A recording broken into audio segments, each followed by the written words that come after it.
Sometimes courage means getting out of bed even after your heart has been broken. Sometimes courage is choosing to rest instead of feeling like you have to prove your worth through constant exhaustion. Sometimes courage is simply taking one small step when every single part of you wants to stay exactly where you are. Welcome to the Bounce Back Black Woman podcast. I'm Dell, coach, author, mom, and your sister along this journey of healing, growth, resilience, and living more intentionally. As Black women, we know all too well that life can break our hearts in more ways than one. But here in this space, we heal, grow, rebuild, and bounce back together. Because it's not just you. It's not just me. It's us. Hey there, my friend, and welcome back to Bounce Back Black Woman. In our last episode, we talked about compassion, about remembering that everyone is carrying something, including you. And I hope that this past week you found yourself extending a little more grace, both to those around you as well as to yourself. Maybe you were a little slower to judge, or a little quicker to listen. Maybe you even found yourself asking, what might they be carrying that I can't see? You see, compassion changes us. It softens our hearts, and it reminds us that people are human, trying to figure it all out, and they make mistakes. But here's something else that I've learned. Compassion doesn't replace courage. Sometimes it requires it. You can have compassion for someone's pain and still need the courage to set a boundary. You can have compassion for the coworker who's overwhelmed and still have the courage to speak up when they continually interrupt or talk over you. You can have compassion for a loved one who's really trying to make it day to day and still refuse to enable unhealthy behavior. You can have compassion for yourself and still take responsibility for the changes that you know you need to make. My friend, two things can be true at once, and compassion does not equal tolerance. Understanding someone's story doesn't mean accepting everything they do. And understanding your own story doesn't mean staying stuck in it. Healthy people learn to hold compassion in one hand and courage in the other. Because eventually, seeing clearly just isn't enough. Eventually, we have to decide what it is that we're going to do with what we see. Now, when most people hear the word courage, they think or picture something dramatic. Standing up to a bully or running into a burning building, starting a business or quitting a job, making some huge life-changing decision. And yes, don't get it wrong, those moments absolutely require courage. But here's what I've learned. I've discovered that the biggest acts of courage aren't always the ones that other people notice. Sometimes, courage looks like making the doctor's appointment that you've been avoiding. Sometimes, courage looks like walking into a therapist's office for the very first time.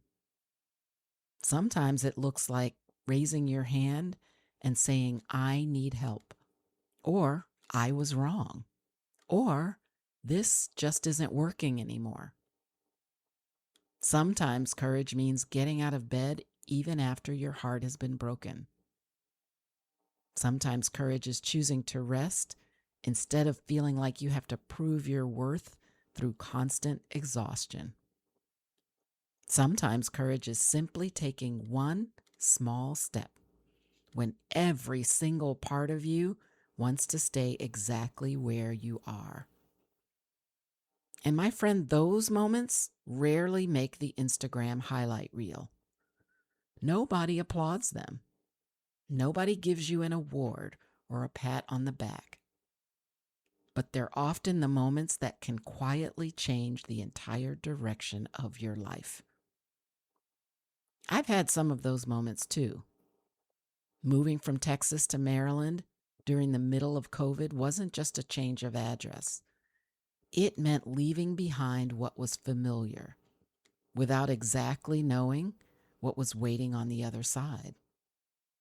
And then, years later, after losing my corporate job, the very first time I had ever been let go of a role, and I was well into my 50s, it took courage all over again to stop seeing that layoff as the end of my story and begin believing that it might actually be the beginning of something new for me. Launching this podcast, writing my book, finally coaching and speaking. And trust me, none of those things came with any guarantee. There was no roadmap, no promise that everything would work out exactly the way that I had hoped it would. Just a small, quiet conviction in my soul that it was time to take the next step, to bravely step out on faith and take that next step. My friend, I've learned that the most meaningful chapters of our lives rarely begin with certainty. Most often, they begin with one simple, courageous step. Because courage doesn't require certainty. In fact, if it were certain, it wouldn't take courage at all. Courage is doing it scared, doing it when it hurts, doing it when it costs you something, doing it when you don't know the outcome, but you're doing it because it's the right thing to do. And in my lifetime, I've noticed there are 5 places where courage seems to show up again and again in our lives. And not because these are the only places they show up, but because these are the places where many of us wrestle with courage the most. The first one is our relationships. Relationships require courage because people are complicated. We disappoint each other. We let one another down. We misunderstand others. We bring our own histories and hurts and expectations and insecurities into every conversation and every relationship. Sometimes courage is saying, I'm sorry. Sometimes courage is saying, I forgive you. Sometimes courage is saying, I love you. Sometimes courage is saying, no.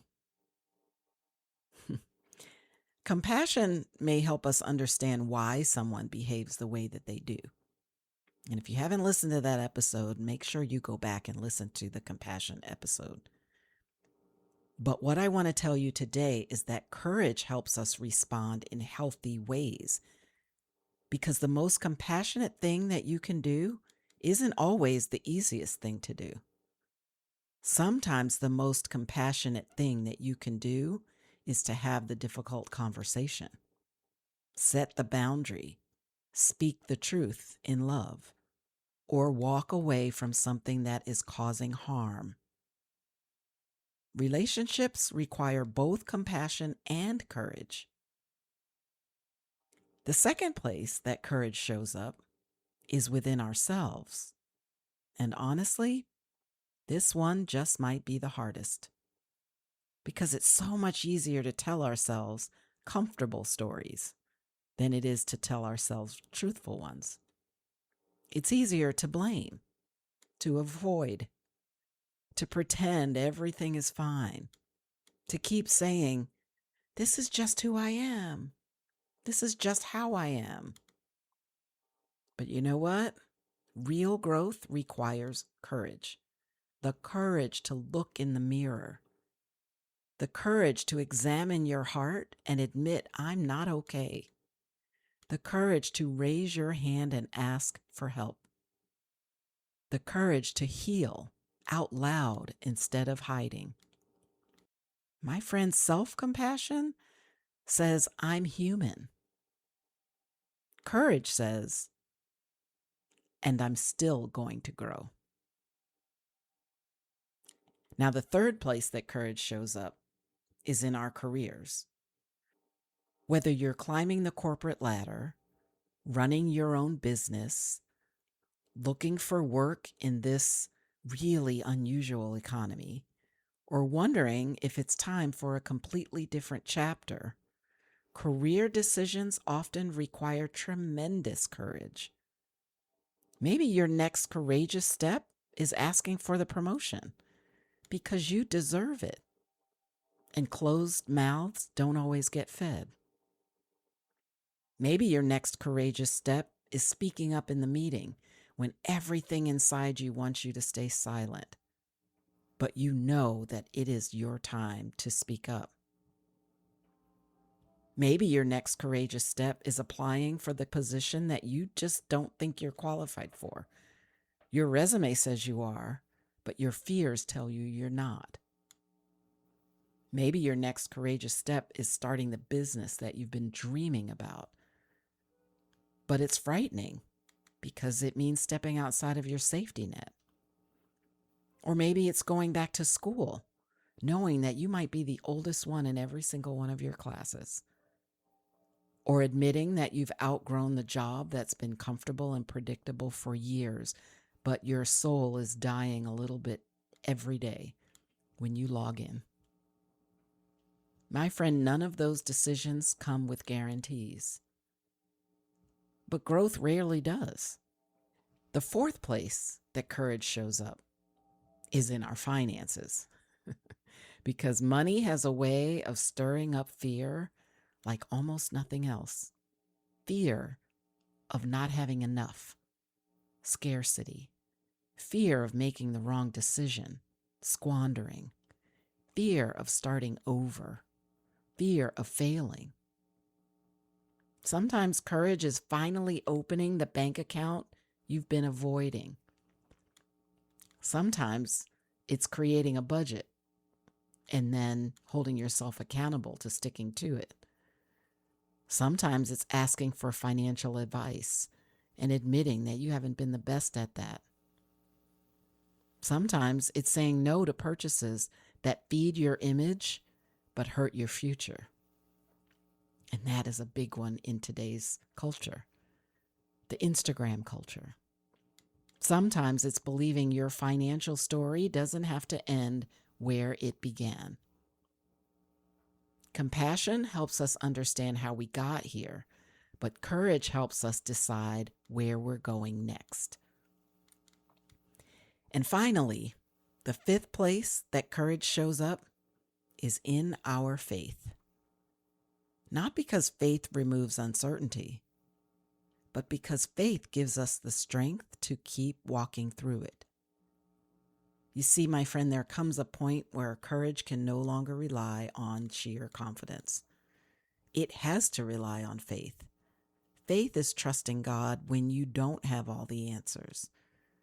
It's obeying before you know the outcome. It's believing that even when you can't see the entire path before you, God can. My friend, every one of those places, our relationships, our relationship with ourselves, our careers, our finances, our faith, all have one thing in common. They all ask us to step into the unknown. And that is exactly why they require courage. Not because courage removes fear, but because it refuses to let fear make the decision for us. And that's where I want to leave us before today's faith reflection. Because if courage is choosing the next right step, even when you can't see the whole path, then Scripture has a beautiful reminder about where that kind of courage comes from. 2 Timothy 1:7 says this, "For God has not given us a spirit of fear and timidity, but of power, love, and self-discipline." I love this verse for this episode because Paul doesn't pretend that fear doesn't exist. He simply reminds us that fear does not have to be in charge. Friend, there's a difference between feeling fear and being led by it. God never asks us to become fearless. He asks us to become faithful. Faith doesn't mean you will always know how everything will turn out. And it doesn't mean that every prayer will be answered the way that you'd hoped. It doesn't mean every step will feel comfortable. It simply means trusting the one who can see the whole path, even when you can only see the next step. So if fear has been making your decisions, maybe today's the day to let faith have the final word. My friend, every meaningful chapter of your life will require courage. Trust me. Not because life is trying to make things difficult, but because growth almost always asks us to leave something familiar behind. Sometimes it's a relationship. Sometimes it's an old belief you've carried about yourself. Sometimes it's a career or the dream job, so you thought. Sometimes it's a financial habit. Sometimes it's simply the fear that's been quietly running your life for far too long. But whatever it is, don't wait until you feel completely ready. Don't wait until every question has been answered. Don't wait until the fear disappears, because if you wait for certainty, you may be waiting forever. Take the next step. One conversation, one application, one appointment, one budget, one prayer, one decision, one act of courage at a time. Because courage doesn't require certainty. It simply requires your willingness to take the next step, trusting that God will meet you there. So this week, identify one place in your life where courage has been replaced by comfort. Maybe it's a relationship. Maybe it's something you've been avoiding about yourself. Maybe it's your career or your finances or your faith. Then ask yourself one simple question. What's the next courageous step? Not the next 10, not the entire journey, just the next step. And then take it. Because courage isn't built in one giant leap. It's built one faithful step at a time. And so remember, my friend, that while this season may be yours sometimes, God doesn't plan for it to be your forever. Keep healing, keep growing, and keep bouncing back. And I'll see you in the next episode. Well, that's it for today, my friend.